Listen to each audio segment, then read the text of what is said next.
வணக்கம். தாயின் மணிக்கொடி சொல்லுது ஜெயஹிந்த். தாயகம் காத்திட தன்னலம் போக்கிட சொல்லுக ஜெயஹிந்த்.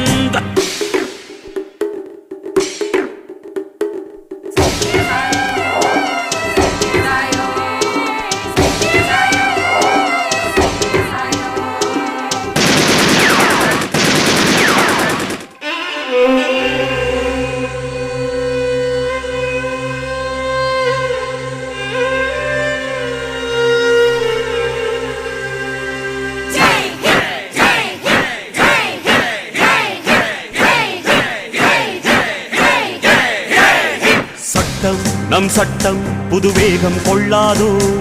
வேகம் இருந்தால் தான் வெற்றிகள் உண்டாகும். நம் மண்ணில் புது சக்தி பிறக்காதோ. சக்தி இருந்தால் தான் சரித்திரம் உண்டாகும். சட்டம் கையில்